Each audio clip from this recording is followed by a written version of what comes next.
Hello, I once again welcome you all in our series of strength of material, जिसके अंदर last class में हमने मैकॉलिस का question start किया था। अब आज हम उसके आगे दूसरे क्वेश्चन पे जाएंगे। अब बेटा, दूसरे क्वेश्चन में क्या दिया है? सेम टू सेम एक सिंपल स्पैन दे दिया है, उसकी लेंथ दे दी है आपको। 80 किलो न्यूटन 100 किलो न्यूटन का फोर्स दे दिया है, आपको निकालना है इसका स्लोप एंड डिफ्लेक्शन। ठीक है। अब आपको यहाँ पे क्या करना है? आपको यहाँ पे कुछ नहीं करना, जैसे हमने पिछले क्लासेस में स्टार्ट किया था। यहाँ पे हमें आर ए और आरबी की वैल्यू कैलकुलेट करनी है, जो हम कैलकुलेट करेंगे हमारे summation of F of Y is equal to 0 हमारे थ्री इक्वेशन से, इक्विलिब्रियम इक्वेशन से। ठीक है बेटा। अब ये क्या हो जाएगा? R A plus R B is equals to 80 plus 100 180 हो गया, राइट बेटा। अब हम लेंगे यहाँ पे summation of movement of all forces at point A is equals to 0। जो भी क्लॉकवाइज रहेगा वो रहेगा पॉजिटिव, जो भी एंटी क्लॉकवाइज रहेगा वो रहेगा नेगेटिव। यहाँ जो भी अपवर्ड रहता है वो रहता है पॉजिटिव, जो डाउनवर्ड रहता है वो रहता है नेगेटिव। अब यहां पर कैसा आएगा बेटा? ये 80 इंटू टू क्लॉकवाइज आएगा तो प्लस 80 इंटू टू। दूसरा ये 100 भी क्लॉकवाइज आ रहा है, plus 100 into 5। Minus RB anti clockwise आ रहा है बेटा, तो ये हो जाएगा माइनस आरबी इंटू 3 और 2 6 और 2 8 इज इक्वल्स टू 0। अब यहां से आपको डायरेक्टली आरबी की वैल्यू मिलेगी जो आती है 82.5, और आपकी आर ए की वैल्यू कितनी आएगी? सिंपल 100 में से 180 में से आप 100 82.5 माइनस कर दोगे तो ये आ जाएगी आपकी 97.5। अब आपको क्या करना है? कुछ नहीं करना है, यहाँ पे सिंपली एक सेक्शन कट करना है। सेक्शन कहां कट करोगे? सेक्शन इस तरफ कट करो तो ज्यादा बेहतर है। अब यहां से यहां तक का डिस्टेंस क्या होगा बेटा? ये डिस्टेंस हम मान लेंगे कि x है। ठीक है। फिर यहां से ये वाला डिस्टेंस हम क्या मानेंगे? ये मानेंगे हम, ये है x माइनस 6। ओके। फिर ये डिस्टेंस हम क्या मानेंगे? ये मानेंगे हम x माइनस 3 और 2 5। ओके। यहां तक आपने सॉल्व कर लिया। ओह सॉरी, यहाँ पे x माइनस 6 नहीं आएगा बेटा, 6 तो बचा है, x माइनस 2 आएगा। ठीक है। ये पूरा ओवरऑल x हो गया। ये 8 में से यहां से फिर हमने ये वाला सेक्शन पकड़ा तो कितना? 2 माइनस हो जाएगा x में से। फिर ये वाला सेक्शन पकड़ा तो 5 माइनस हो जाएगा x में से। सिंपल। अब आपको क्या करना है? आपको अपनी बेंडिंग मूवमेंट की इक्वेशन बनाना है। बेंडिंग मूवमेंट इक्वेशन मतलब D square Y by D X into E I. D X square is equal into E I, या ई आई इधर रख लो या ई आई इधर रखोगे तो ज्यादा बेटर है। ठीक है। चलिए अब इसकी मूवमेंट की हम इक्वेशंस बनाते हैं। सबसे पहले हमारा R X R A into X हो जाएगा, क्योंकि इसका डिस्टेंस क्या होगा? क्लॉकवाइज एंटी क्लॉकवाइज जा रहा है मतलब माइनस, राइट? ए सॉरी, क्लॉकवाइज ही तो जा रहा है। ये एंटी क्लॉकवाइज जाएगा तो क्या हो जाएगा बेटा? ये हो जाएगा हमारा माइनस 80 इंटू, यहां पे हम सेक्शन काट देते हैं, माइनस 80 इंटू ये वाला डिस्टेंस क्या है? x minus 2। ठीक है। अब ये वाला 100 का डिस्टेंस माइनस, अगेन सेक्शन काट दिया मैंने, 100 इंटू एक्स माइनस 5। ठीक है। ये हमारी हो गई स्लो बेंडिंग मोमेंट इक्वेशन। अब क्या करना है? अब हमें करना है सेकंड स्टेप हमारा इंटीग्रेशन। इंटीग्रेशन के अंदर आपको ब्रैकेट यहाँ पे याद रहे ओपन नहीं करना है, यहां पर भी ब्रैकेट ओपन नहीं करना है। मैकॉलिस मेथड का सिस्टम है। मैकॉलिस मेथड कहता है माय लाइफ माय रूल्स। तो यहाँ पे आप ब्रैकेट को ओपन नहीं करोगे। अब क्या करोगे? सेकंड टाइम इंटीग्रेट करो। आर ए को आपने बाहर ले लिया, सिर्फ एक्स का इंटीग्रेशन आप करोगे तो एक्स का इंटीग्रेशन क्या होगा बेटा? X square by 2 minus 80 as it is ले लो। अब ये जो पूरा ब्रैकेट है इसको x समझ लो, तो ये हो जाएगा हमारा x माइनस 2। इसका कैसे इंटीग्रेट किया हमने? स्क्वायर बाय 2 माइनस, अब अगेन 100 को एज इट इज ले लो, x माइनस 2 ले लो, सॉरी x माइनस 5 अपॉन 2 इसका स्क्वायर। ये हमारा इंटीग्रेशन हो गया। ये हो जाएगी हमारी dy बाय dx, मतलब हमारा स्लोप इक्वेशन तैयार हो गया थीटा वाला। अब हम क्या करेंगे? अगेन इंटीग्रेट कर दो। अब दोबारा इंटीग्रेट करोगे तो क्या हो जाएगा बेटा? आर ए इंटू ये हो जाएगा एक्स का क्यूब अपॉन, यहां पे ऑलरेडी 2 है, क्यूब नीचे चले जाएगा, 2 into 3 is equal to 6, right? Minus again 80 into X minus 2 का whole cube divided by 6 minus 100 into X minus 5 का होल क्यूब डिवाइडेड बाय 6। अब यहां पर एक चीज छूट गई हमसे, यहां पे आएगा बेटा प्लस C1, यहां पे प्लस कांस्टेंट का इंटीग्रेशन हो जाएगा plus C1 into x plus C2। Okay. ये हमारी बेंडिंग मोमेंट की ये वाली इक्वेशन तैयार हो गई, हमारा स्लोप का इक्वेशन तैयार हो गया, हमारा y का इक्वेशन मतलब कि ये क्या हो जाएगा हमारा ई आई इंटू वाई, मतलब हमारा डिफ्लेक्शन का इक्वेशन तैयार हो गया। अब आपको क्या करना है, कुछ नहीं करना है, सामग्री तैयार है, अभी आपको बस ये बताना है कि आपको कौन सी चीज की सब्जी खानी है, मतलब आपको स्लोप और डिफ्लेक्शन कौन से पॉइंट पे चाहिए वो निकालना है। ठीक है, उससे पहले आप क्या करोगे, हमारे जो दो कांस्टेंट वैल्यू है C1 और C2 उसको कैलकुलेट करोगे। अब वो कैसे कैलकुलेट करना है, लेट्स सी। अब आपने क्या किया, ये ए ले लिया, वो बी ले लिया, ठीक है।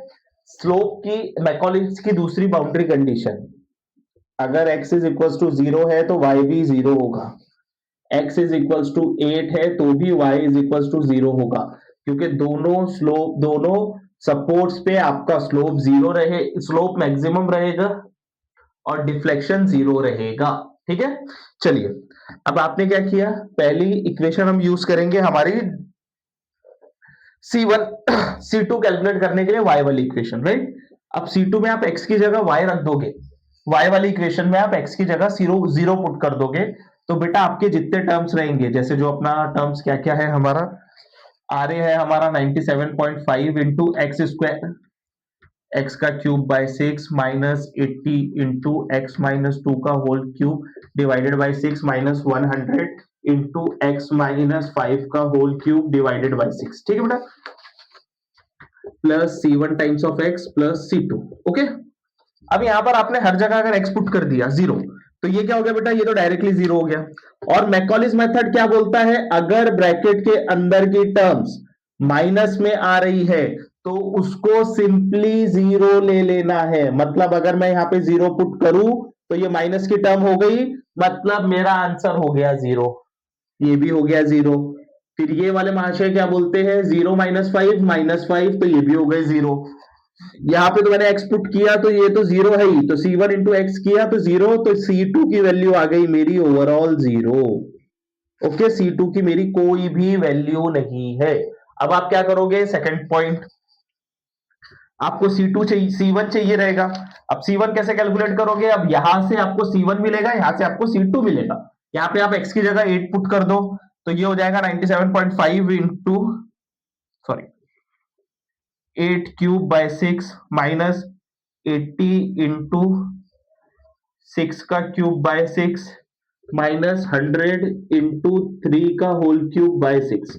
यहाँ पे मैंने x की जगह 8 पुट किया तो बेटा 8 माइनस 2 6 आ गया, यहाँ पे भी मैंने 8 माइनस 5 करके 3 ला लिया, तो मेरा आपका तो यहां पर हमारा आंसर बन के आएगा डायरेक्टली, C1 की वैल्यू आ जाएगी बेटा आपकी -623.75 अपॉन EI। ये चीज ध्यान में रखनी है क्योंकि हमने EI को यहां से उठा के वहां पे फेंक दिया है। ओके, अब हमें क्या करना है, हमें C1 की वैल्यू मिल गई, हमें C2 की वैल्यू मिल गई। C2 की तो वैल्यू 0 है, यहाँ पे हम C1 की वैल्यू ये वाली पुट कर देंगे तो हमें हमारे आंसर्स मिलने लगेंगे।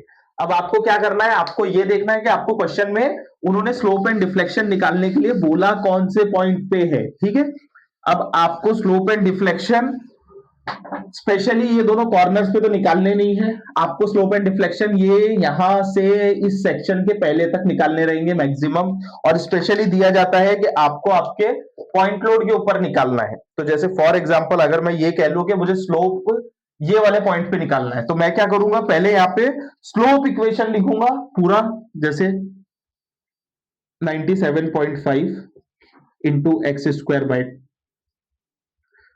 2, ठीक है, माइनस 80 इंटू एक्स माइनस 2 का whole cube divided whole square divided by 2 minus 100 into X minus 5 का whole square by 2 plus C1 की वैल्यू क्या आ गई हमारी, C1 की वैल्यू आई है हमारी -623.75। अब फॉर एग्जांपल मैंने कह दिया कि यहाँ पे मुझे 2 रखना है, यहाँ पे मुझे 2, यहां पर मुझे निकालना है मेरा स्लोप। अब ये डिस्टेंस कितना हो गया बेटा, ये हो गया 2 मीटर, तो मैंने इसको यहां से सिंपली यहाँ पे पुट किया 2, तो ये इक्वेशन हो गई 0। यहाँ पे 2 पुट किया तो ये आंसर नेगेटिव में आ गया, नेगेटिव में आंसर मतलब ये भी 0। अब मेरा आंसर कैसे आएगा, सिंपल स्लोप का, सॉरी dy बाय dx मतलब थीटा का। अब यहाँ पे क्या हो जाएगा 97.5 इंटू 4/2, 4/2 मतलब डायरेक्टली 2 लिख लू मैं, कोई इशू नहीं है। यहाँ पे 2 का स्क्वायर पुट करूंगा तो 4 आया, 4 से 2 कट गया, माइनस 623.75।